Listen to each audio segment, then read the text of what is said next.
Assalamu alaikum. Thank you very much. I am greatly honored to be invited here today to speak to all of you. And I especially thank Umar Saab and the administration of the Civil Services Academy for this wonderful invitation and for bestowing upon me this honor of speaking to you. तो मैं आज आपसे कुछ पुरानी तारीख और फ़लसफ़े के बारे में बातें शेयर करूँगा। मेरा ख्याल है शायद आपने रायन हॉलिडे की किताब the lives of the Stoics पढ़ी। अगर नहीं पढ़ी तो शायद यहाँ से टहलते हुए जब आप हॉल के अंदर दाखिल हो रहे थे तो आपने स्टोइक्स के जो 4 मोटोज़ हैं वहाँ पे जो आपकी ग्राउंड पे लगे हुए हैं वो शायद आपने पढ़ लिए हों। So I am going to, and it's great that if you've read, how many of you have read the book, by the way, just out of curiosity? Okay, not too many. That's all right. Hopefully, by the end of this lecture, I may have inspired you to read that book and enjoy it, and in addition to that, many other books. So let me begin. Today's lecture is going to be about Stoicism and the politics of the Roman Empire, and it's going to be a critical evaluation. So it's not just going to be, I'm not just going to say, oh, Stoics were great and they were fantastic and, A1, but I'm going to try and assess them, look at their strengths, but also examine some of their weaknesses. To begin with, you may not know, but in the West, there is now a new craze for Stoicism. You can see that there are many, many books that are being published recently. There's a kind of a Stoic revival. And it's very interesting to have such a revival because the Stoics, they existed thousands of years ago. This is really ancient history we're talking about. We're talking about the period that we call the Hellenistic period, which is basically after, once the Greek thought, after the collapse of the Greek Empire, how Greek thought then percolates across the Roman world. That's the period we're talking about. So why is there such a craze for Stoicism today? And all these wonderful new books are being published. Well, I think it has to do with the idea that the Stoics offer us a way of living life, an art of living, which is essential to us today. And if we look at the West in particular, we find that the West, not so much ourselves, but the West is living in a period that has been termed the postmodern age, the postmodern period. And what does that mean? It means that they are in a stage of history in which they have a society with a high degree of consumerism. They have flexible relations that are flexible work relations. I'm not talking about family relations. And they have a new kind of urban living in which they're communicating with each other through the internet. Their work has changed. Their lifestyle has changed. They become somewhat disconnected from nature, you could say.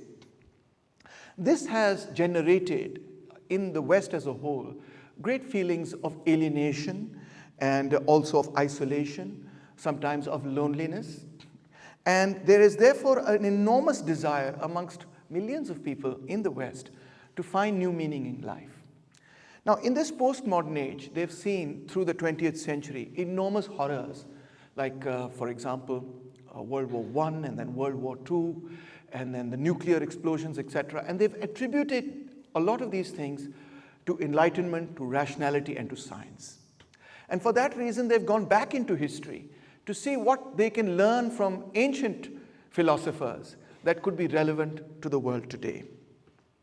And obviously, the idea in that is that there is a knowledge that the ancient philosophers had that they can give to us that we in the current age perhaps have lost. Now, this needs to be taken with a pinch of salt, as they say. And I, in my lecture, will try to say 3 major things to you today. The first is that Stoicism today, we're kind of cherry-picking stuff from Stoicism. We don't want to try and understand all of it. So what we're cherry-picking from Stoicism is mainly its ethical ideas. Forgotten are its ideas about physics and about logic, but these are also very central to understanding Stoicism in its own context. Secondly, we are looking at Stoicism in relation to our lives today. But perhaps it should also be important to look at Stoicism in relation to the lives they led and the struggles they had. The 2 main intellectual struggles they had were against skepticism on the one hand, which is also a Greek philosophical tradition, and on the other hand, against Epicureanism. Epicureanism and Stoicism were the two main philosophical ideas in ancient Rome. Moreover, we inherit from the Western narrative about Stoicism and from the Christian narrative about Stoicism an entire understanding of what this period and what its politics was about. And I think also we should take that with a pinch of salt as well, because there's a lot of new scholarship that indicates कि ऐसा नहीं था, थोड़ा और भी तरीके से इसको देखा जा सकता है. Last but certainly not least, I believe Stoicism cannot be understood without understanding what was the politics of the Roman Republic and the Roman Empire. Rome की सियासत क्या थी? उसको समझे बगैर हम Stoicism की सियासत को या Stoicism as a philosophy को भी शायद समझने में नाकाम हो. इसका ये मतलब नहीं है, इससे ये नतीजा नहीं अखज़ कर लेना चाहिए that there is nothing to be gained from Stoicism, etc., etc. But ये ज़रूर है कि the way we try to understand Stoicism today is a bit decontextualized. It helps to put it in context, in its proper historical context. So let's introduce a few quick terms. Skeptics का मैंने नाम लिया. So the core values of skeptics in that period was suspension of judgment, that there is basically the re-examining the criteria of truth, examining the criteria of beliefs, the view that we are really looking at very superficial appearances and we must investigate these further. The Socratic dialectical method, जिसमें एक बंदा question कर रहा है, answer कर रहा है और इस तरह से नॉलेज आगे प्रोसीड कर रही है. The skeptics took that to mean that any knowledge can also be turned on itself, because Socrates जो है ना वो अंदरूनी तजादात को यानी कि नुमाया करता था. So from this, the skeptics took a conclusion that Socrates was actually totally against, because skeptics themselves were inspired by Socrates, which was suspension of judgment. We cannot know the truth. We do not know the truth. All we can say are different perceptions that may or may not be closer to, may or may more or less probable, but there's no such thing as the truth.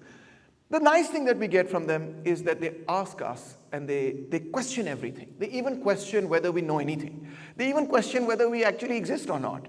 So, how do you know that you exist? How do you know that you're not in a dream and that you're just dreaming of Taimur Rahman standing in front of you? That would be a pretty good dream, I'd say. Not that I want. But anyway. Second, let's talk about the Epicureans. The Epicureans, किसी ने सुना कभी Epicurus या Epicureans के बारे में नहीं सुना? अच्छा, उनके बारे में एक बंदे, उनके बारे में मशहूर ये था कि they loved pleasure. They were hedonistic in their lifestyle. But actually that's not true. That's a misrepresentation of their position. Firstly, Epicurus, you can see his picture here, very stern-looking guy, was an atomic materialist like Democritus. That means that he believed that life was made up of atoms, and that's basically all there was in the universe, nothing but atoms. His materialism led him also to question and to examine many of the beliefs that were held at that time in ancient Greece, the religion of ancient Greeks, and the question of whether the Greek gods like Zeus and etc., whether they intervene in our lives or they don't. He was of the opinion that they do not.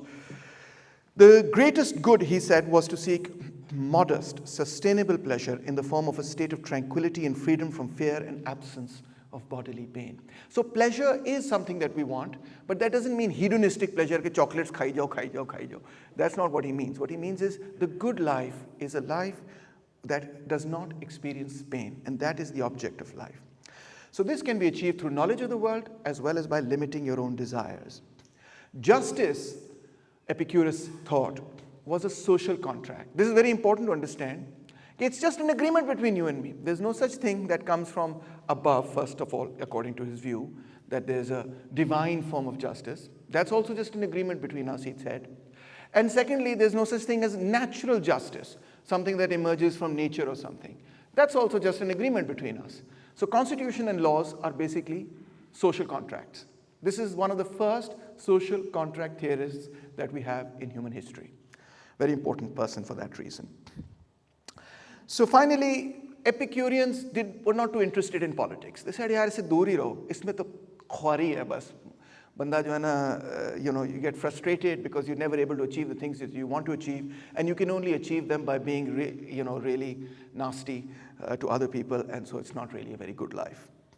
Epicureans, though, were very popular amongst the Romans, especially amongst the popular party, which I will explain in just a bit what that was. And they were also very popular or influential in the Roman army, at least amongst the generals, etc., not so much amongst the soldiers. But ये चार वो elements थे, ancient Greek समझते थे कि चार elements हैं जो जिससे सारी कायनात बनी हुई है. Of course they were wrong, okay? दुनिया जो है इन चार elements से नहीं बनी हुई, ये बजाते खुद various elements से बने हुए या फिर ये खुद chemical processes हैं, like fire for instance. But bihar that was their view. So they also believed that the universe undergoes various cycles. टूटती है, तबाह हो जाती है, फिर वापस कायम होती है. Like reincarnation, like the Hindus also believe. And this could be also that there could be some connection here between these ancient Aryan beliefs and the beliefs of the Greeks, because of course the Indo-Aryans are related to each other.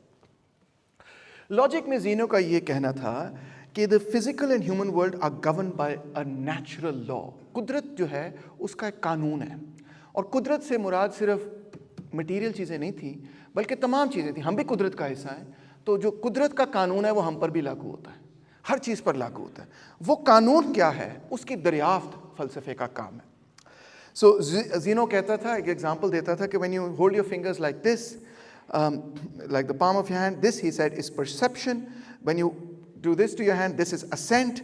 जब मुट्ठी बन जाती है तो then he said this is comprehension. And जब मुट्ठी को आप पकड़ लेते हैं दूसरी मुट्ठी में, तो he said that is knowledge, true wisdom, that is philosophy. एक example दे रहा है how to grasp things. But Zeno की जो लास्टिंग कंट्रीब्यूशन है वो उसकी लॉजिक और उसकी फिजिक्स में नहीं है, बल्कि उसकी एथिक्स में है, जिसमें वो कहता है कि you can divide things into two things, logos and pathos. Pathos, अगर आपको ग्रीक ड्रामा पढ़ने का शौक है तो पेथोस का लफ्ज़ आपने शायद सुना हो. लोगोस का मतलब है लॉजिक, और मैं इसके बारे में खूबसूरत बात आपको ये बताता हूँ कि जो बाइबल है अगर उसको आप ग्रीक में पढ़ें तो उसके जो पहले अल्फाज हैं वो हैं ये कि first there was the word and the word was God. मगर जो लफ्ज़ इस्तेमाल किया जाता है वर्ड के लिए वो है first there was logos and the logos was God, यानी कि the natural law of the universe is really what God is. So that idea is very strongly represented here as well, although of course this is many centuries before Christianity. Pathos on the other hand, so logos is natural law, logic, इसी से logic का लफ्ज़ निकलता है. Pathos on the other hand is that which contradicts logic. अगर आप अपनी कुदरत के खिलाफ चलेंगे, अगर आप वैसे अपनी कुदरत या कुदरत के खिलाफ कोई काम करेंगे तो वो पेथोस, उससे कॉन्फ्लिक्ट पैदा होगा, उससे मसाइल पैदा होंगे. सो हैप्पीनेस तब पैदा होगी जब आप फ्लो करते हैं with the logic of the times, with the logic of nature. जब आप नेचर को समझ के, अपने नेचर, अपनी कुदरत को भी समझ के उसके अंदर अपने आप को ढालते हैं और फैसले करते हैं, तो फिर अच्छी ज़िंदगी होती है. अब दूसरा great philosopher is Cleanthes, who was a boxer. He liked to fight, and he was a tough guy, really tough guy. He was also a materialist, and he added the theory of tension. And he really liked to believe that the mind and the body are one. You cannot be fit of mind unless you are fit of body, and vice versa. तो he really रात के वक्त वो पैसे कमाता था कैसे कि वो पानी उठा के लोगों के घरों में पहुंचाता था. तो you can imagine that he was a very strong guy. और वो यही कहता था कि फ़लसफ़ा करना है तो साथ स्पोर्ट्स भी करनी है, बॉक्सिंग भी सीखो, अपने आप को टफ बनाओ. और बाय द वे ये अक्सर जो अक्सर जो स्टोइक्स उस ज़माने के थे वो ये कहते थे कि भाई अपने आप को जिस्मानी तौर पे भी तंदुरुस्त और तवाना रखना इंतहाई ज़रूरी है. बल्कि वो तो इस हद तक इसमें दूर चला जाता था, कहता था कि pleasure is contrary to nature. Enjoyment नहीं करनी, क्या करना है, मुश्किल चीज़ों को तलाश करके उनको हल करने की कोशिश करनी.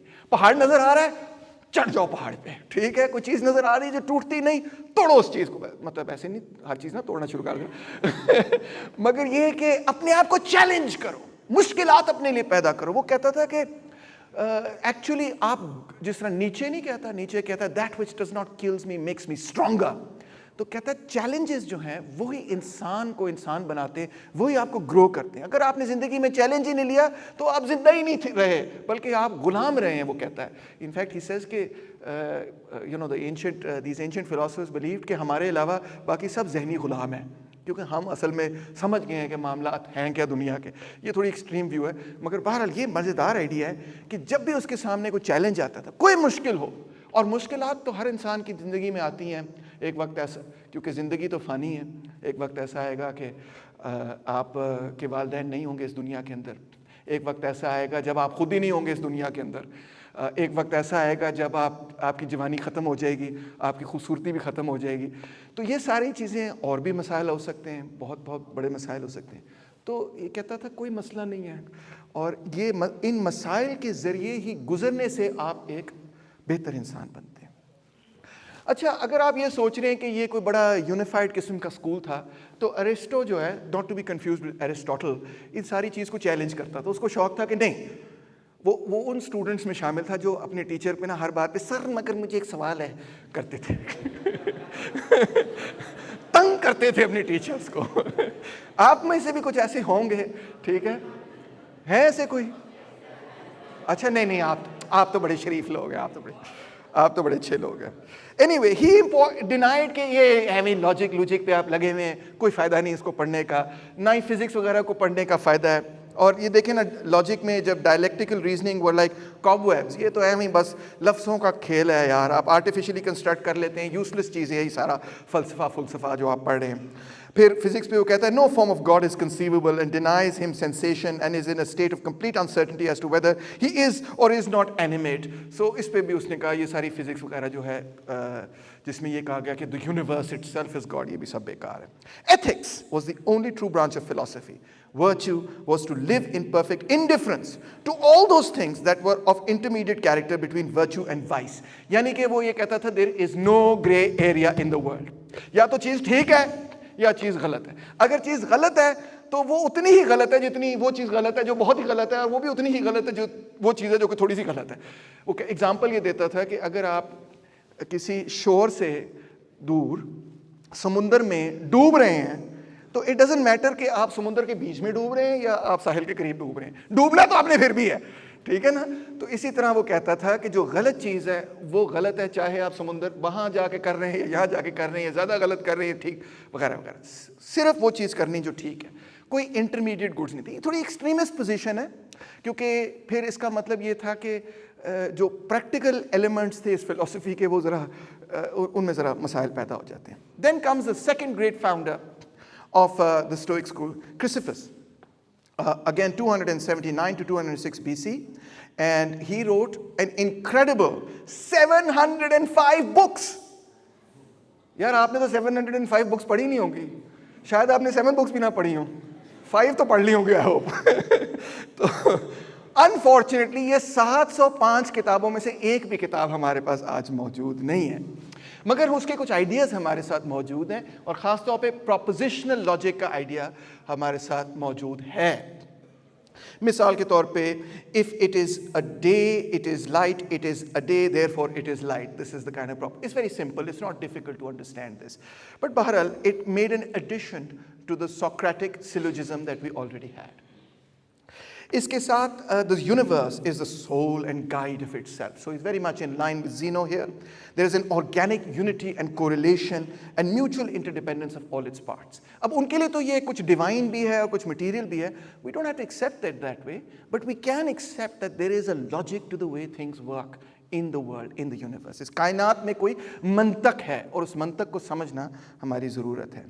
Objects are made up of inert formless matter and are informing soul pneuma, that is breath of life. So वो समझते थे कि जिस तरह हम सांस लेते हैं ना, तो सांस लेते हैं तो इंसान जिंदा होता है, जब इंसान मर जाता है तो कहते हैं वो सांस ही नहीं ले रहा, ठीक है ना। तो इस तरह से वो कहता था कि हर चीज़, हर जिंदा चीज़ वो चीज़ है जो सांस लेती है. हाय beautiful, really nice sort of poetic idea. आपको पता है दरख्त भी सांस लेते हैं, प्लांट्स भी सांस लेते हैं. So he thought that life is brought to being through breath. Beautiful concept. May or may not be correct, but nonetheless a beautiful concept. I'm not sure bacteria breathe, but then of course, you know, over 2,000 years ago, nobody really knew about bacteria, so we can forgive him. All effects owe their existence to prior causes, and if this is so, all things happen by fate. It follows therefore that whatever happens, happens by fate. जो होना है, वो कहते हैं ना जो होना है, वो तो होना ही है, ठीक है? तो he was a bit of a determinist. But he also believed that we have power over ourselves to take our own decisions. Magar whether we do take those decisions, it is self-determined by other factors. Whether we do take those important and good decisions is itself determined. फिर वो कहता था people have freedom and free will etcetera, और उनको करने की ये ज़रूरत है कि जो आपकी डिज़ायर है ना उससे बच के रहना है। डिज़ायर जो है ना, ये बड़ी गलत चीज़ है। Lust, riches, position in life, domination, etc. Who doesn't desire all these things? We all desire them. But what happens is that when you desire these things, और जब आपकी तलब जो है ना इन चीज़ों के लिए बहुत हद से ज़्यादा बढ़ जाती है, फिर आप अपने असूल व कवानीन इन चीज़ों को हासिल करने के लिए छोड़ देते हैं, और जिस मकसद से आप चले थे उसको आप भूल जाते हैं। तो कहता था डिज़ायर जो है ना ये बड़ा मसला है। It has to be subjected to reason. जो मंतक है उसकी कुव्वत जो है ना उसके नीचे इसको दबा देना है अपने इमोशंस को। Passions or emotions that are pathy are the disturbing elements in right judgment. The passions are like diseases. मैं अक्सर मजाक करता हूँ कि प्यार भी जो है ना वो भी एक किस्म की डिजीज़ ही है ना। जिस तरह आप चलते जा रहे हैं, मौज कर रहे हैं, एकदम से आपको कोरोना वायरस, अल्लाह ना करे लगे, मगर एकदम से आपको कोरोना वायरस लग गया। इसी तरह प्यार भी, आप चलते जा रहे हैं, एकदम से आपने किसी को देखा, ठा करके आप you are in love suddenly, ऐसे ही होता है ना। तो वो कहते हैं ना, इश्क ना जाने ज़ात न वेखे तज न तख्त न वेखे ताज। तो किसी से भी इश्क हो सकता है, वो तो तख्त और ताज को पहचानता ही नहीं, ना ज़ात बिरादरी को इश्क पहचानता है। तो डिजीज़ ही की तरह है ना, डिजीज़ भी ज़ात बिरादरी नहीं पहचानती, जिसको चिमड़ना है उसमें चिमड़ जाना है। So anyway, so this is a joke, take it lightly, okay? Love is a wonderful thing, and of course you should enjoy it, but the point that he's trying to make is it's like a disease because it overwhelms you. हम भी इश्क के बारे में ऐसी शायरी है ना हमारे कि मुझे दुआएं देकर, मुझे हाथ उठाकर दुआएं दो, तुम्हें एक कातिल बना दिया, सेज़ नुसरत फ़तेह अली खान। मतलब मुझे कत्ल ही कर दिया, क्योंकि मैंने तुमसे इश्क कर लिया तो मैं कत्ल ही हो गया, ख़त्म हो गया। मेरे जज्बात जो हैं have taken over my life, have taken over my rationality. वैसे ही हमें देवदास भी बहुत पसंद है, और हमें सोनी माहीवाल और हीर वारिस शाह वगैरह बहुत पसंद है। So in all of these examples love conquers all. So, but he's against it. He's like, love shmuv, forget about it. Rationality has to be in control. Then we have Zeno of Tarsus. Not much is sadly known about him because none of his works survive, but I just mentioned him briefly. He just kept the movement going. Now let's move to the second period of Stoic philosophy. Ye ho gaya ancient period, theek hai? You'll be happy to know that maybe 10% of the lecture is done, only about 4 more hours to go. Joking, relax. Okay, so now Stoicism moves from Greece and Athens mainly. Athens तो hub है ना, जिस तरह San Francisco hub है ना computers वगैरह का, तो एथेंस हब था उस ज़माने की फ़लसफ़े का। So it moves to Rome. आपको पता होगा इस तारीख में कि रोम ने कई फिर जंगें की ग्रीस के ख़िलाफ़ और ग्रीस को फतह कर लिया। अब ग्रीक्स के ऊपर रोमन्स ने फ़ाइन लगा दिया, जिस तरह IMF ने हम पे फ़ाइन आजकल लगाया हुआ है, तो उन्होंने भी फ़ाइन लगा दिया। जब उन्होंने फ़ाइन लगाया तो ग्रीक्स ने ये सोचा, पॉलिटिशियंस ने, कि हम कौन सी ऐसी चीज़ भेज सकते हैं उनको जिसके नतीजे में उनके दिल में थोड़ी सी नरमी आए और वो हम पे ये फ़ाइन माफ़ कर दें। उन्होंने कहा नहीं, उन्होंने शौकत तरीन को नहीं भेजा, उन्होंने कहा हम अपने फ़िलासफ़र्स को भेजते हैं, बिकॉज हमारे फ़िलासफ़र्स, दुनिया में ऐसे फ़िलासफ़र्स नहीं हैं जैसे हमारे पास है। शायद पाकिस्तानी के बारे में आए तो हमारे पास स्पोर्ट्समैन बड़े ज़बरदस्त हैं और हमारे पास म्यूजिशियंस वाकई बड़े ज़बरदस्त, world class musicians and sportsman, we have no doubt. But what Athens had at that time were philosophers. So they sent Diogenes of Babylon, not to be confused with the older Diogenes who like to live in a barrel, etc. वो बड़ी गुर्बत की ज़िंदगी, ये वो नहीं है।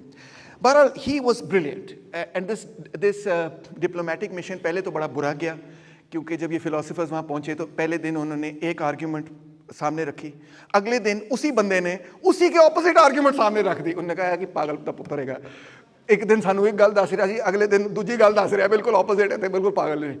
उन्होंने कहा नहीं गलती होगी, मेरी बात गलती होगी, हम इसको ठीक कर लेते हैं। सो Diogenes was very careful and he managed to win them over. He managed to win them over with philosophy to such an extent कि उन्होंने वो भूल ही गए कि इनका कोई फाइन भी था। ओ यार इन्होंने गल ही इन्नी औखी की थी, इन्होंने उनकी फाइन करिए, दफा करो, इन्होंने फाइन रहन दो, इन्होंने बल्कि बुलाओ रोम, उनको बुलाओ और इनको रोम में सेटल कराओ, जिस तरह उमर साहब ने मुझे आपके पास बुला लिया है, तो इनको रोम में सेटल कराओ और इनसे सीखो। ये तो बड़े अमेजिंग किस्म के लोग हैं। So you know these were big lectures, public lectures, फिर सेनेट के सामने यानी उनकी पार्लियामेंट के सामने लेक्चर वगैरह फ़लसफ़े पे।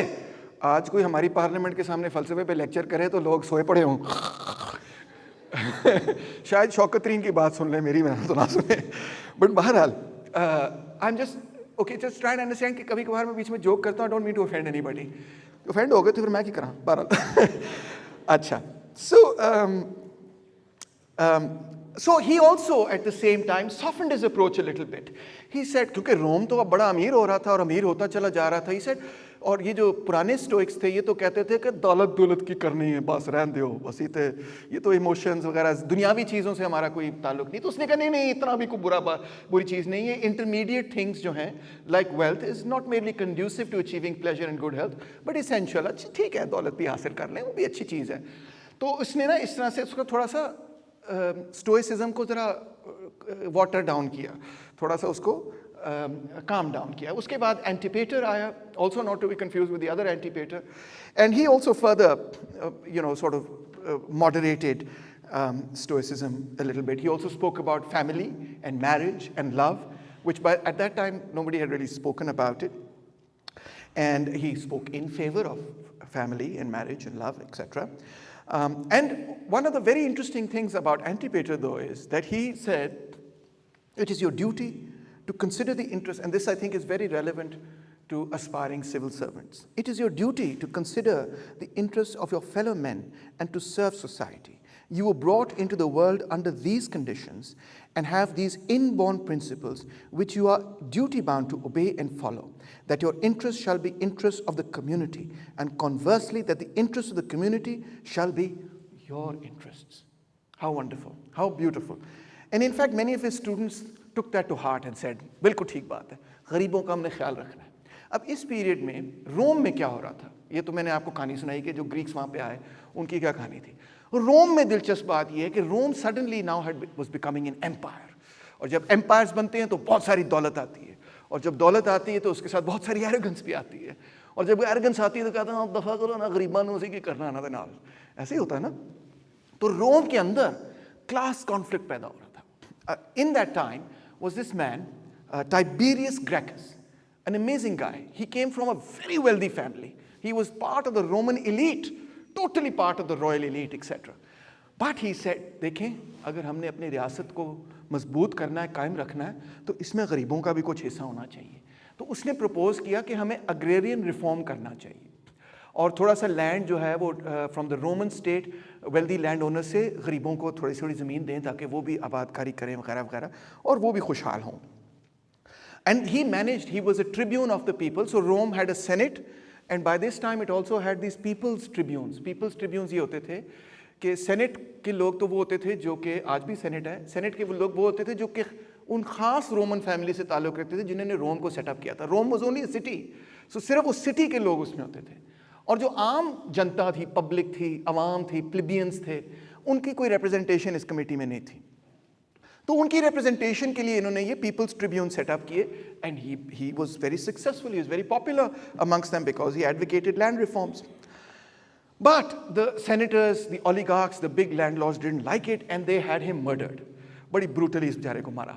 He's quite a brilliant guy. उसके बाद इसका छोटा भाई गायस क्रैकस आया, उसने कहा कि ठीक है मैं अपने बड़े भाई की जगह लेता हूँ, उसको भी बेचारे को मार दिया.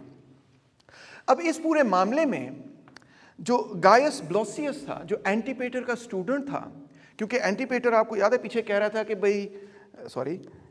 कि भाई the interest of the community are your interest and your interest are the community's interest वगैरह वगैरह. तो उससे किस्म का नतीजा ये अखज़ हो रहा था कि भाई हम सब बराबर हो जाएं, हम सब इकट्ठे रहें वगैरह वगैरह. तो उसका एक स्टूडेंट जो था उस पर भी ये चार्ज लगा कि ये जो है ना टाइबेरियस ग्रैकस और उसके भाई को सपोर्ट कर रहा था, एग्रेरियन रिफॉर्म को सपोर्ट कर रहा था.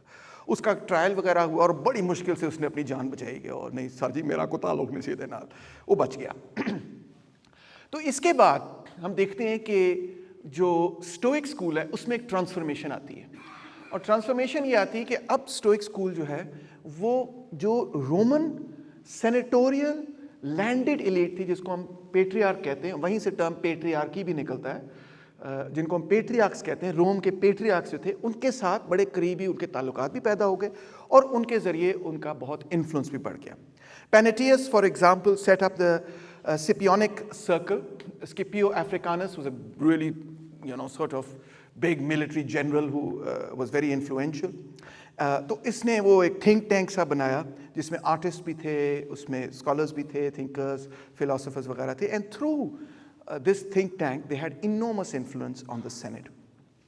Stoicism in the meantime was further moderated. For example, virtue alone was not enough if there was no adequate living and health.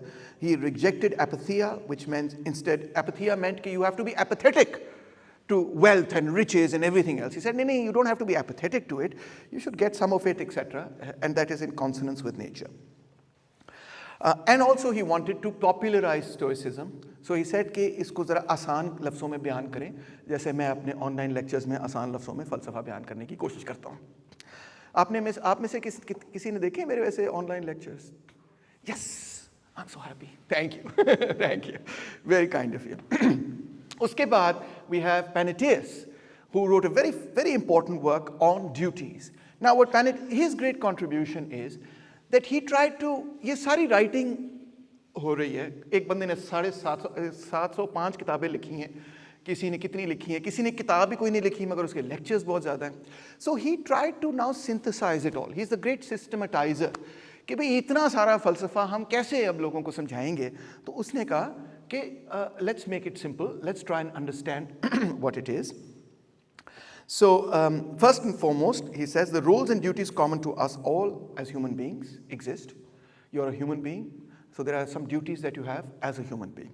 Then there are roles and duties unique to our individual personal genius and calling, our daemon, that is आपकी जो ability है, हो सकता है आप musician हैं, हो सकता है आप artist हैं, हो सकता है आप poet हैं, हो सकता है आप बहुत अच्छे administrator हैं. The roles and duties assigned to us by the chance of our social station, that is family आपको कोई role दे, society आपको कोई role they, and the roles and duties that arise from decisions and commitments we have made, और आपने खुद कोई फैसला किया वो decisions. So now we get into the next period. Tiberius ग्रैकस और उसके भाई को तो मार दिया, मगर you see सोसाइटी के अंदर जब एक बड़ी कॉन्ट्रडिक्शन, एक शगाफ पैदा हो जाए, एक इख्तलाफ पैदा हो जाए, तो उसने कहीं ना कहीं से दोबारा जन्म लेना होता है, कहीं ना कहीं से दोबारा पैदा होना होता है. तो ऐसा ही थोड़ी देर बाद हुआ between Rutilius Rufus and Gaius Marius. Gaius Marius was a really, really popular general of the Roman Empire. And in fact, he was so popular that he is considered, and he was called the third founder of the Roman Empire. Because उसने जो जंगें वगैरह लड़ी, उसने मतलब पता नहीं कितने लोगों को हलाक किया और Roman Empire को huge बना दिया, ठीक है? But he was also very popular, extremely popular with the troops, because he was very brave, and he was very popular even amongst poor people, especially amongst people who supported Tiberius Gracchus. So he, for example, वो अपने troops के साथ सोता था, सिपाहियों के साथ वो सोता था, टेंट वगैरह में नहीं, वो जहाँ पे वो सोते थे वो भी वहीं सोता था, उनके साथ लड़ता था. He was a very inspiring figure. So अब Gaius Marius ने again propose किया कि belonging to the popular party. अब देखिए दो पार्टियां बन गई हैं रोम के अंदर. एक है popular party, populist party, इधर से ही लफ्ज़ निकलता है populist, और एक है senatorial party जो oligarchs की पार्टी है, ठीक है? और जो popular party है वो गरीबों में बहुत ताकतवर है और वो फौज में बहुत ताकतवर है, और जो senatorial party है वो basically landed oligarchs जो हैं उनमें बहुत ताकतवर है, ठीक है? अब इन दोनों की आपस में लड़ाई हुई. पहले रुटिलियस रूफस ने चार्ज किया कि मैरियस ने जो है वो करप्शन की है. मैरियस ने उल्टा चार्ज किया कि नहीं मैंने करप्शन नहीं की, तुमने करप्शन की है, और मैरियस जीत गया इस सिलसिले में, और लिहाजा रूफस जो है वो केस हार गया. एंड मगर असल जो मामला था, ये तो हम भी करते रहते हैं ना, एक दूसरे को इल्ज़ाम लगाते रहते हैं, तुमने पैसे चोरी किए, तुमने पैसे चोरी किए, तुमने पैसे चोरी किए. पार्लियामेंट में होता क्या है या टीवी पे यही होता रहता है. मगर असल में जो इनके दरमियान कॉन्फ्लिक्ट था, उसको समझने के लिए ज़रूरी है कि वो मुख्तलिफ रोम के मुख्तलिफ तबकात के दरमियान कॉन्फ्लिक्ट था. Next we have Posidonius, who was a really, really smart guy. He was a polymath, politician, astronomer, astrologer, geographer, historian, mathematician and a teacher. इसने दुनिया की circumference को भी पता करने की कोशिश की, distance to the moon भी पता करने की कोशिश की, पहले नक्शे बनाने की कोशिश की. Amazing guy. In fact, इसके बारे में ये कहा जाता है कि एरिस्टोटल के बाद he was one of the great figures of medieval philosophy, of ancient philosophy. और इसने एरिस्टोटल और प्लेटो को भी टोटली रिजेक्ट नहीं किया जिस तरह के बाकी स्टोइक्स ने किया, उनको भी उसमें शामिल करने की कोशिश की. सो मगर इसकी ज़िंदगी बड़ी अच्छी गुजरी, इसने को 81 ईयर्स उम्र तक इसकी ज़िंदगी गई और ये कुछ ज़्यादा पॉलिटिक्स में इन्वॉल्व नहीं हुआ, इसलिए बचा रहा बेचारा। उसके बाद हमारे पास आता है Diotimus. This guy is not really good guy. इस वक्त ये हो रहा था कि जो एपिक्यूरियंस थे उनका फ़लसफ़ा स्ट्रॉन्ग होता चला जा रहा था, वो जीत रहे थे, पॉपुलर होते चले जा रहे थे, और ख़ास तौर पे फ़ौज में मैंने आपको बताया वो बड़े पॉपुलर थे। तो डायोटिमस को बड़ा बुरा लगा, he wanted the stoics to win, so he made a huge forgery. इसने झूठ बोला एपिक्यूरियंस के बारे में कि एपिक्यूरियंस ये चाहते हैं कि आप बस लाइसेंशियस किस्म की ज़िंदगी, अयाश पसंद किस्म की ज़िंदगी गुजारें वगैरह वगैरह। वो इसने एक पूरी चीज़ तैयार की, मगर वो झूठी थी। अब इससे पता, यानी कि फॉर्जरी थी सारी। अब इससे ये पता चलता है कि basically but he was the head of the stoic school. So this shows you कि Stoics were sometimes unable to live up to their own principles. Their own principles were to be truthful and honest and courageous. It takes courage to be truthful. It takes courage to be honest, right? It takes discipline to not cheat, but he did so. Now that brings us to the third stage of Stoicism. So you can see, अब इसकी थोड़ी सी summary करता हूँ कि Stoicism begins in Greece, then it moves to Rome. In Rome, at first, it's kind of neutral or even partial to the popular party, but then suddenly, boom, after the Gracchus affair, it moves very strongly into the orbit of the senatorial oligarchs, landowners, patriarchs, etc.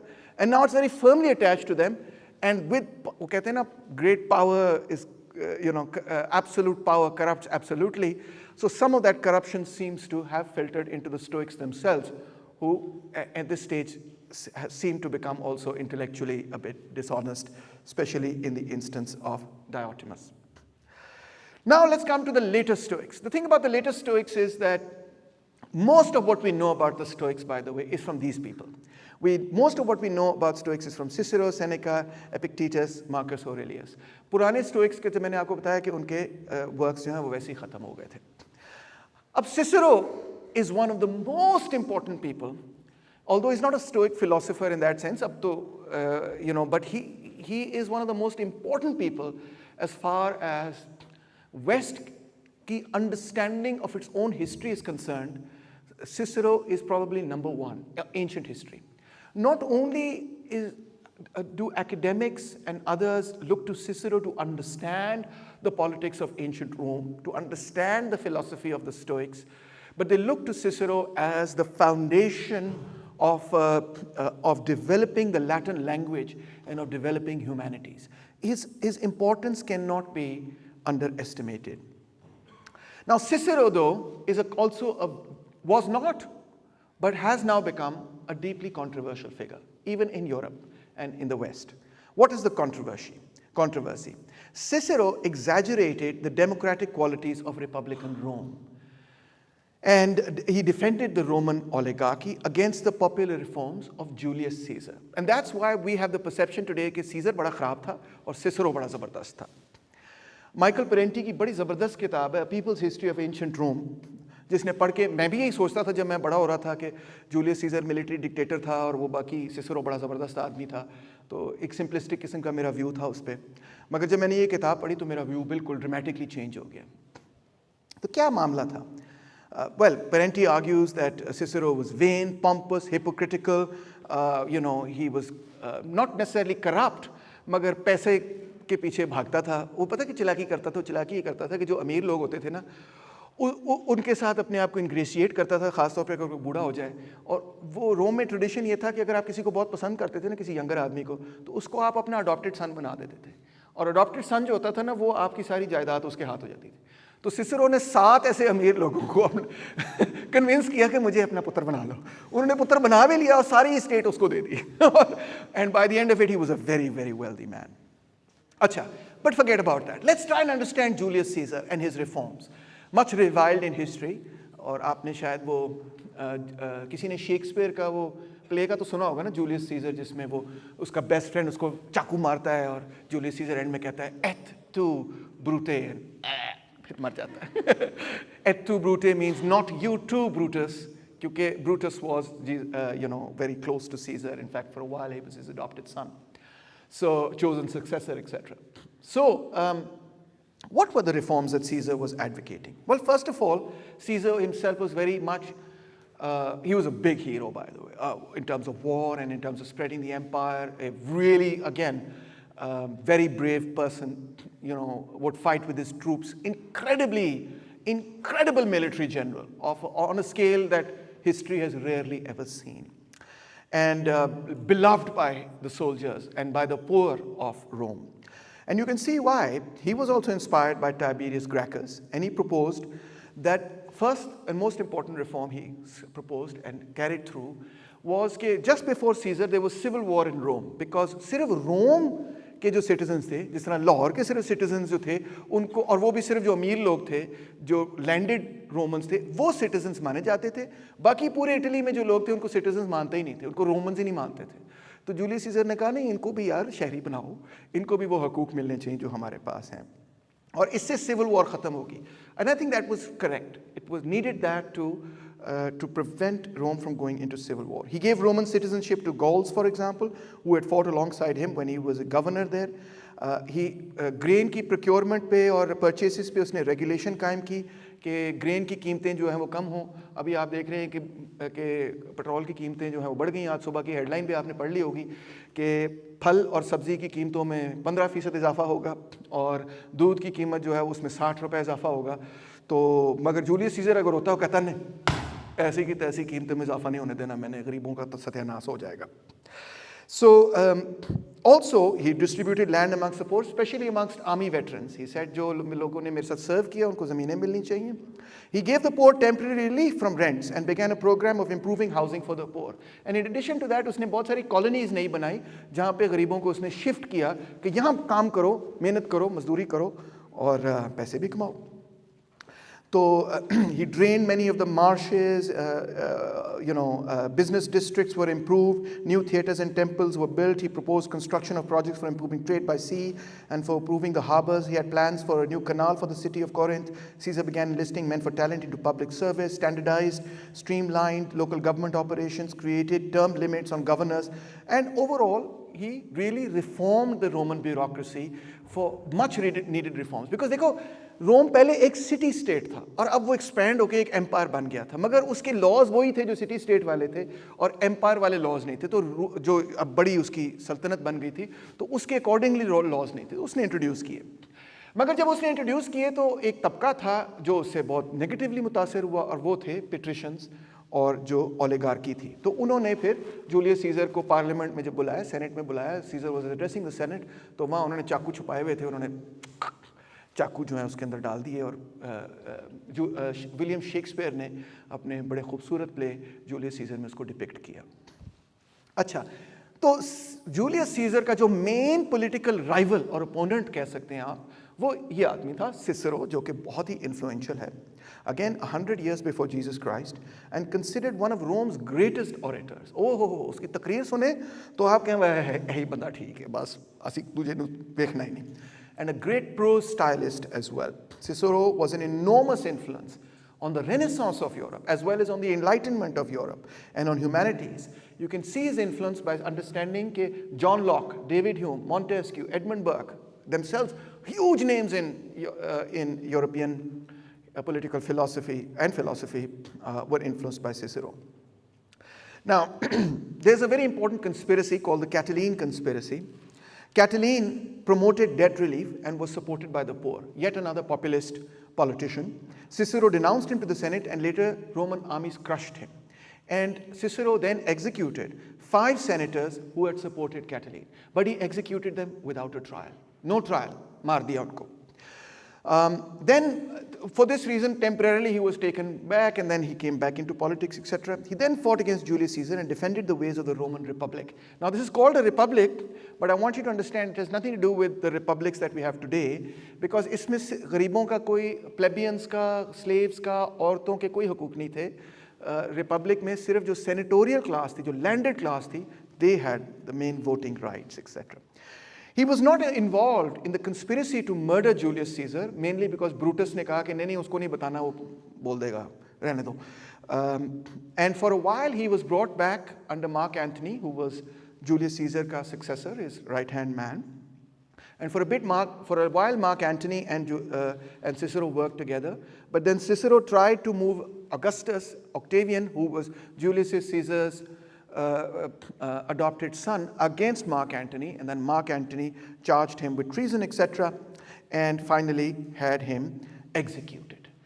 So Cicero is not a Stoic, and he lived a life in which, as I told you, he amassed enormous amounts of money, but he is the primary source we have to understand the politics of that time. Okay, आगे चलते हैं. उसके बाद अब ये जो conflict था between the Senatorial party and the Popular party, ये चलता रहा. अब Popular party जो है वो आहिस्ता आहिस्ता ऊपर आती जा रही और Senatorial class जो है वो नीचे जाती जा रही. Cato the Younger और उसकी बहन Portia Cato दोनों they're not really philosophers, but they resisted this particular movement. They supported the oligarchs. They were defeated. Then we have Athenodorus Canaanite. He also assisted Cicero, etc., and his works may have influenced Seneca, etc., and he was one of the tutors to Octavian. Then we have Arius Didymus, who basically says wisdom, self-control, justice, bravery. He codifies all of this, which we can go through in a little bit more detail later. I think, chalo pad dete hain. Wisdom is the knowledge of what things must be done and what must not be done, and what is neither or appropriate acts. Within wisdom, we'll find virtuous qualities like soundness of judgment, circumspection, shrewdness, sensibleness, soundness of aim, and ingenuity. Self-control is a knowledge of what things are worth choosing and what are worth avoiding, and what is neither. Contained within this virtue are things like orderliness, propriety, modesty, and self-mastery. We also call this temperance, obviously. Justice is the knowledge of apportioning each person and situation what is due. Under this banner, Stoics placed piety, kindness, good fellowship, and fair dealing. And finally, courage and bravery is the knowledge of what is terrible and what isn't, and what is neither. This includes perseverance, intrepidness, great-heartedness, stout-heartedness, and industriousness.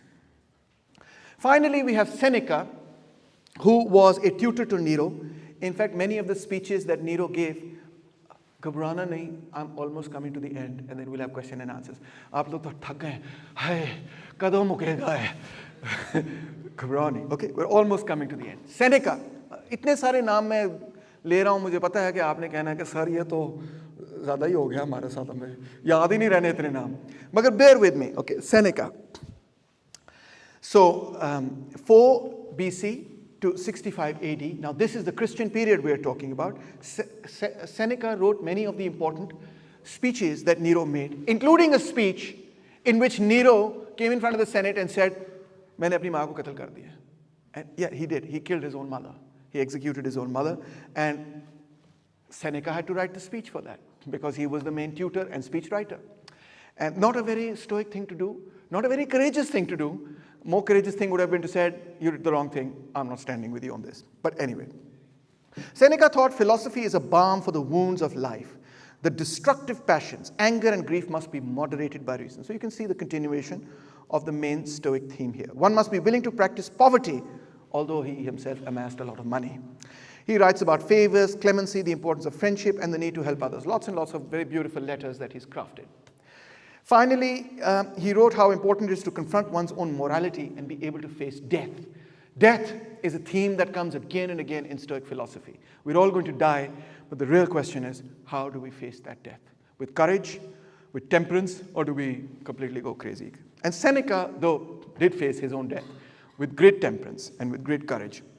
In 65, Seneca was implicated, accused of being part of a plot to overthrow Nero. Nero then sent his people to Rome. में एक tradition ये था कि वो फांसी नहीं लगाते थे, वो कहते थे कि अगर आप खास तौर पे elite वगैरह से ताल्लुक़ रखते हैं तो कहते थे we give you the opportunity to take your own life, आप suicide commit कर लें. So that's what he did. पहले उसने अपनी veins काटी, मगर बेचारा बुढ़ा बंदा हो गया था, वैसे भी vegetarian था, उसका कमबख्त खून ही नहीं निकल रहा था. जब खून ही, sorry, I'm joking about it a little bit, it's not a joking matter, but I just lighten up and make you feel fresh. तो फिर उसके बाद उसको कहा अच्छा चलो इसको पानी में फेंक दो, गर्म पानी में फेंक दो, गर्म पानी में बैठा रहा, फिर भी खून ना निकले. फिर उसके बाद उन्होंने कहा कि अच्छा फिर इस तरह करो कि इसको वो क्या कहते हैं सोना में डाल दो जहाँ पे हीट और स्टीम हो. तो फाइनली जाके डिहाइड्रेशन से he died. But he died with enormous calmness and you could say Stoic courage. Then we have Thracia, who was what we call, now we have, we're coming to the end, relax. Now we have Thracia, and I'm going to go very quickly over a couple of names. Now, he again is not really necessarily an important writer as such, but now we see what we call the Stoic opposition to Nero. अच्छा, समझने की ज़रूरत है कि Nero is the arch enemy of the Christians. Okay? So when Rome burnt down, Nero blamed the Christians, and later he gathered them up and he threw them to the lions. सुना ना आपने? And the Christians, they detested Nero. In fact, वो जो 666 लिखते हैं, जो devil का sign है, that is just a code for Nero's name, etc. So they detested him. And they wanted to ally with anybody that was resisting Nero, although they themselves were part of the very poor and oppressed section of society. And one of the factions that was opposing Nero was, of course, the Senate, because Nero was the emperor. So emperor और Senate के दरमियान जो लड़ाई है, उसमें Christians emperor के खिलाफ हैं और Senate के साथ ally हो जाते हैं, अगरचे Christians खुद इंतहाई गरीब हैं. और आपको दिलचस्प बात बताता हूँ कि I went to Italy and I seen the catacombs. Catacombs पता क्या है? Catacombs ये हैं कि जहाँ पे पुराने ज़माने के क्रिश्चियंस जो हैं वो क्रिश्चियनिटी की बातें वगैरह किया करते थे, जीसस क्राइस्ट का मैसेज जो है वो फैलाते थे, मगर वो कैटाकोम्स जो हैं वो ज़मीन के नीचे हैं. और वहाँ पे कैटाकोम्स के अंदर, वहाँ पे जो लोग वफात पा जाते थे, उनकी लाश, उनकी मैयत नीचे ले जाया करते थे और वहाँ पे दीवार के अंदर यूँ करके होल्स बना के वहाँ पे बेरी करते थे उनको, वहाँ पे रखते थे उनको. और आप अंदाज़ा कर सकते हैं, किसी आप डीप खार के अंदर जा रहे हैं ज़मीन के नीचे, और वहाँ पे क्या है? Only dead bodies and hundreds of them, and it is dark and all you have is a little candle. और थोड़ी सी अगर हवा चल पड़ी तो कैंडल भी बुझ जाएगी. Very scary stuff. Of course, when I went in there were not a lot of dead bodies and there were a lot of lights, etc. And they said, तस्वीरें नहीं लेनी आपने, ये हमारी sacred जगह है. तो मैंने कहा ठीक है. But the Christians were literally underground. जब हम कहते हैं ना underground movement है, जिस तरह लाहौर में underground bands होते थे किसी ज़माने में, तो ये term ही हमें वहाँ से मिलती है जब Christians literally were under the ground, and that's where they would gather together to preach. Okay. So again, we have several other figures referred to as the Stoic Martyrs or the Stoic opposition. We have Gaius Rebellius Platus, we have Musonius Rufus, going over them. We have Helvidius Priscus, and we have Lucius Cornutus. I won't go into any detail, but a lot of them basically got the bad end of the stick. किसी को मार दिया, किसी को banish कर दिया, किसी को exile कर दिया. That's why they referred to as the Stoic Martyrs. You'll be happy, देखो मैंने इतनी सारी slides जो हैं 2 सेकंड में ख़त्म कर दी हैं, ठीक है? अच्छा, अब this really amazing guy comes. He was a slave, Epictetus. He was born a slave, and his slave master seems to be a kind guy. He allowed him to study, etc. And he was so brilliant that he became one of the main leaders of the Stoic school. His original writing does not survive, but he had a good student. How I wish I had a student like that. मैं इतनी सारे lectures करता हूँ कि मेरा भी कोई ऐसा student हो जैसे Epictetus का student था जिसने उसके सारे lectures जो हैं बैठ के लिख लिए और वो lectures हमें आज मिल गए. Student हो तो ऐसा, अच्छा नहीं sorry, अच्छा मजाक कर, just a joke. अच्छा, so for him philosophy was a way of life in pursuit of knowledge, and he is the one who teaches us कि देखो जिंदगी में 2 किस्म की चीजें हैं. कितनी किस्म की? एक वो चीज़ है जो कि आपके साथ होनी है और एक वो चीज़ है जो आपके अपने कंट्रोल में आपने करनी है. जो आपके साथ होना है वो आपके कंट्रोल में है ही नहीं. अगर आपको 2 घंटे बैठ के मेरा लेक्चर सुनना पड़ा है तो ये आपके कंट्रोल में है ही नहीं. क्या हो सकता है इसके बारे में? सुनना पड़ेगा भाईजान, ठीक है? और वो चीज़ें जो आपके कंट्रोल में हैं, और वो क्या चीज़ें कि how do you perceive that, how do you react to that, that is in your control. आपके साथ कोई बुरा हो रहा है, आपके कंट्रोल में है कि आप क्या, do you break down and say हाय मर गए, लुट गए, or do you बर्दाश्त it with temperance and courage? Do you face it with courage and self-control and discipline and temperance, etc.? How do you react? That is under your control. ये अच्छी philosophy है. I like this philosophy because दुनिया में बड़ा कुछ होना है. आपके पास बड़े बड़े गोल्स होंगे, हो सकता है आपका गोल ये हो कि मैं पाकिस्तान को दुनिया का सबसे ज़्यादा तरक्की याफ्ता मुल्क बनाऊंगा। मुझे उम्मीद है कि आपको यही आपके जहन में मिशन है, मगर शायद आप ना बना सके अपनी ज़िंदगी में। शायद आपका मिशन जो है वो थोड़ा सा इससे ज़्यादा मॉडेस्ट हो कि मैं पाकिस्तान को तो नहीं मगर अपने आप को सबसे बड़ा क्या कहना चाहिए प्रॉस्परस आदमी बनाऊंगा। तो शायद आप कर सकें, in which case great, good for you. शायद आप ना कर सकें, ठीक है। ज़िंदगी में बड़े सारे एम्बिशंस होते हैं मगर सारे मुकम्मल नहीं होते हैं। बड़ी सारी एस्पिरेशंस होती हैं। आज आपकी एस्पिरेशंस थी कि मैं धूप में बैठूंगा और इन्जॉय करूंगा सनलाइट। हाय मुझे इस लेक्चर में बैठना पड़ गया। भाई not everything is in your control. अब क्या हो सकता है, आप स्टूडेंट हैं, but the way you react to it is under your control, and that's what Epictetus teaches us. That alone is in our power, which is our own work. And in this class are our own opinions, impulses, desires, and aversions. On the contrary, what is not in our power are our bodies, possessions, glory, and power. Any delusion on this point leads to the greatest errors, misfortunes, and troubles, and to the slavery of the soul. We have no power over external things, and the good that ought to be the object of our earnest pursuit is to be found only within ourselves. Wow, amazing. I like to Buddha ne kaha tha, I like to think that Epictetus is kind of close to Buddha in this regard. Buddha ne kaha tha, desire is the enemy of happiness. जब मुझे तकलीफ हो रही होती है ना, तो एक मैंने अपने बोर्ड पे ना लगा लिया ये, desire is the enemy of happiness. मेरे भी डिज़ायर है ना। लोग कहें हाय हाय हाय सर आपसे बेहतर तो फिलोसोफर और टीचर को पैदा ही नहीं हुआ दुनिया के अंदर। एक अना होती है ना, एक आपके अंदर एक फीलिंग होती है that you must be recognised, and then when you are not you make yourself unhappy. You look at the other guy and he's got a better car than you, and he's driving around that car and he's wearing dark glasses and he's looking so cool, he's got nice clothes on, and you're like, oof, I wish I could have that life. Okay, let me think of some other example. You tell me an example. What is it that you desire? What do you desire? Raise your hand. Tell me what you desire. Yes. Oh! If only! Oh, that's good. That's very good. Anyone else? That's thank you for that. Anyone else? Raise your hand. Yes, sir, at the back. Sorry? आवाज नहीं मुझे आई. मैं चाहता हूं कि भाई कुछ ना करूं यार. ये तो कमाल डिजायर. वैसे ये एक डिजायर है जो लैक ऑफ डिजायर है. So you're on the right track. We've got a Stoic here, ladies and gentlemen. तालियां.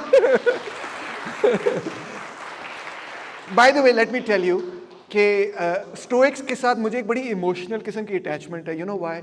Because it is my view कि मेरी बीवी जो है ना is a born Stoic. Because कसम खुदा की आप मेरे आज लेक्चर से भी देख रहे, कभी मैं ऊपर छलांग मारता हूँ, कभी मैं नीचे छलांग मारता हूँ. मैं बड़ा इमोशनल किस्म का आदमी हूँ. मुझे कुछ चीज़ आती है, मैं फिल्में देखता हूँ ना, वो चिक फ्लिक्स जो होती हैं जिसमें the boy gets the girl, मुझे रोना आना शुरू हो जाता है.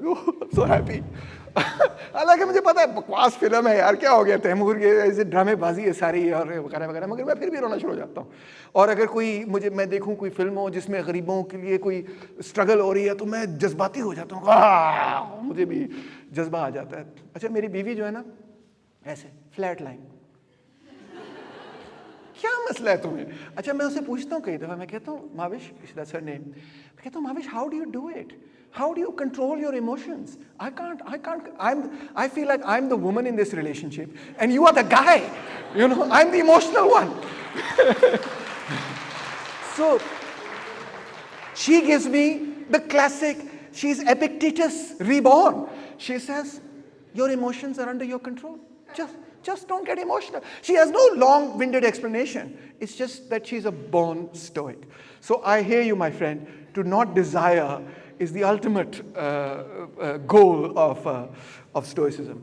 आपका भी हाथ खड़ा था. Sorry? To be a millionaire. अच्छा चलो, ये तो बहुत इन दोनों को रूममेट्स बना दें ताकि ये दोनों एक दूसरे के साथ बैलेंस में आ जाएं. So desire is the enemy of happiness. Practice then from the start to say to every harsh impression, you are an impression. That's what my wife does. You are just a thought, an emotion, and not at all the thing that you appear to be. Then examine it and test it by those rules by these rules you have, and firstly and chiefly by this, whether the impression has to do with the things that are up to you or those that are not. And if it has to do with the things that are not up to us, be ready to reply, it is nothing to me. So, becoming a millionaire or billionaire, etc., may be your desire, but if you do not fulfill it, owing to whatever reason, do not be disappointed and say, Mar gaye, I'm a failure. Okay, let me just tell you now, because it's not so easy. And if you don't make it, then remember this lecture, my dear friend. And remember that it's not only up to you. There's lots of people who become billionaires or millionaires, and it's by chance, you know. A lot of it is by chance. Like Mark Zuckerberg, for heaven's sakes. It's quite a coincidence that he became a millionaire. वो social network film ज़रूर देखिएगा, जिसमें जो पहला social network है वो उसके दोस्तों ने बनाया, फिर उसने बनाया, उसने कॉपी कर ली, फिर उन्होंने उस पर केस किया वगैरह वगैरह. खैर. A lot of it also depends on being at the right place at the right time. Like Bill Gates. Do you know Bill Gates did not invent DOS? Shocking. He did not. He went to sell another program to IBM. And they said, उसकी माँ जो थी और उसका प्यो जो था वो बहुत बड़ा वकील था, माँ भी और वेल कनेक्टेड. तो उन्होंने CEOs के साथ अपने बिल गेट्स की मीटिंग कराई जो कॉलेज स्टूडेंट था. तो उसने कहा देखिए मेरे पास बड़ा अच्छा प्रोग्राम है, ये प्रोग्राम मेरे से ले लें. तो IBM के एग्जीक्यूटिव्स ने कहा देखो यार प्रोग्राम तो बड़ा अच्छा है मगर ये बिल्कुल हमारे लिए बेकार है, हमें असल में डिस्क ऑपरेटिंग सिस्टम चाहिए, तुम्हारे पास है? उसने सोचा, उसने कहा हाँ मेरे पास है. और भागा भागा गया अपने रूममेट के पास, जैसे आप दोनों रूममेट बनेंगे इन द फ्यूचर. भागा भागा गया अपने रूममेट के पास, उसके रूममेट ने एक डिस्क ऑपरेटिंग सिस्टम बनाया हुआ था. उसने कहा यार ये तुमने डिस्क ऑपरेटिंग सिस्टम बड़ा अच्छा है, मुझे दे दे. उसने कहा अच्छा पैसे देगा? उसने कहा मैं तो $500 दूंगा. उसने कहा $500? ही डिजायर्ड नथिंग, शरीफ सा बंदा था. उसने कहा चलो यार तू ले ले, ठीक है. उसने $500 का वो डिस्क ऑपरेटिंग सिस्टम लिया, कॉन्ट्रैक्ट वगैरह साइन करके, बड़ा प्यो ने सॉलिड करा लिया. उसने जाके IBM को बेचा और IBM से ये कहा कि आपको हम बेच रहे, आपके हर सिस्टम पे लग जाएगा, मगर सिर्फ आपकी सिस्टम्स पे नहीं तमाम सिस्टम्स पे लग सकता है, ये आप एग्री करें. उन्होंने कहा हमने एग्री कर लिया. लो जी ओवरनाइट वो बिलियनियर बन गए डिस्क ऑपरेटिंग सिस्टम की वजह से. वो डिस्क ऑपरेटिंग सिस्टम जो उस बेचारे से उसने $500 का लिया तो बच के नहीं, ठीक है. So sometimes it is also opportunity and chance that allows you. But of course, as Machiavelli liked to say, chance favors the prepared mind. He was prepared and he was clever about it, and so on. Okay. So what do we say when we do not get what we really want? We say, I have lost nothing that belongs to me. It was not something of mine that was torn from me, but something that was not in my power has left me. जो मेरा था ही नहीं, वो मेरे से चला गया. No big deal, no masla. Every desire degrades us and renders us slaves to what we want. Finally, we come to Rusticus. His grandfather was Arulinus Rusticus, who was a prominent member of the Stoic opposition. Sorry, that pronunciation was very bad. And his main thing is that he is one of the teachers of Marcus Aurelius. Although himself very anti-Christian, he presided over the trial of Justin Martyr and had him beheaded. But he had a very important tempering influence on our last philosopher, who is Marcus Aurelius. Ever since Plato, जिसको हम अफलातून कहते हैं, आपकी grand mother शायद कहें आपको जब आप इस एकेडमी से ग्रेजुएट कर दें, तो वड्डा अफलातून आया मामा, शायद आपको कहें जब आपसे कहें हाँ मैडम मैं नानी मैं तो क्या नाम है CSA एकेडमी से पास हो गया और अब मैं डायरेक्टर भी शायद लग जाऊँ, है ना. तो so ever since the time of Plato had posited the idea that society would become amazing the day that a philosopher became an emperor. Hint, hint, Taimur Rahman, hint, hint. And that, joking, and that happened with this man here, Marcus Aurelius, one of the greatest emperors in history and a true philosopher. A philosopher who wrote a book called Meditations, but it was just a personal diary. He never wrote it to be published. उस अपने लिए लिखी उसने, oops, और अपने लिए इसलिए लिखी कि मैं अपनी अना को, अपनी ईगो को, अपनी डिजायर को चेक में रखूं. मैंने मिलियनियर नहीं बनना, हालांकि वो था. मैंने लोगों को फतह नहीं करना, हालांकि उसने किया. मैंने बहुत बड़ी सल्तनत नहीं बनानी, हालांकि उसने बहुत बड़ी सल्तनत बनाई. But he was able to do all of these things because he was able to control his emotions, check his emotions, and subjected them to rational inquiry. And he did that by writing this diary, which has come to us and one of the main sources of Stoic philosophy. For example, he says, "You have power over your mind, not outside events. Realize this and you will find strength." You can see this is the influence of Epictetus. "Dwell on the beauty of life. Watch the stars and see yourselves running with them." जिस तरह आपके director ने आपको कहा कि history walk करें आप, nature walk करें आप, तो he is implementing Marcus Aurelius's idea that you have to live, you have to revel in the everyday beauty of life. Beautiful. The happiness of your life depends upon the quality of your thoughts. अगर दिन रात आपके ख्यालात यही हैं, वो क्यों मेरे से आगे निकल गया, उसने क्यों ये हासिल कर लिया, मुझे, अगर आपके दिलो दिमाग में यही चीज़ें हैं, दूसरी चीज़ों के लिए, दूसरों के लिए हवस है और नफरत है, तो that will affect you, not the other person. You constantly have negative thoughts. Everything we hear is an opinion, not a fact. Everything we see is a perspective, not the truth. So have a little bit of healthy skepticism about all the ideas. Learn to question those ideas, he's saying. Yeah, obviously to live life, you have to go with some ideas, and you have to say, yes, this idea seems correct to me. But don't think of it as being so correct that you cannot entertain the notion that it may be mistaken. Waste no more time arguing about what a good man should be. Be one. इतना time लगाए जा रहे हो, अच्छा होना इस तरह है, उस तरह है, दफा भाई करके दिखाओ. If you are distressed by anything external, the pain is not due to the thing itself, but to your estimate of it. And this you have the power to revoke at any moment. That's Mavashvakar right there, my wife. When you arise in the morning, think of what a privilege it is to be alive, to think, to enjoy, to love. Absolutely beautiful. Now I will conclude my lecture. Those were beautiful words, I think, to conclude with, but I'm going to ruin it by saying a few more words. In the beginning of this lecture, I gave you three theses. The first was, Stoicism must be understood as a whole. That is, this physics, logics, and ethics, and it should be understood in connection to its struggle against skepticism on the one hand, and its struggle against Epicureanism on the other hand.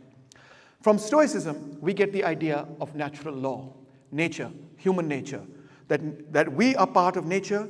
Nature operates according to certain laws. It is our task to understand this.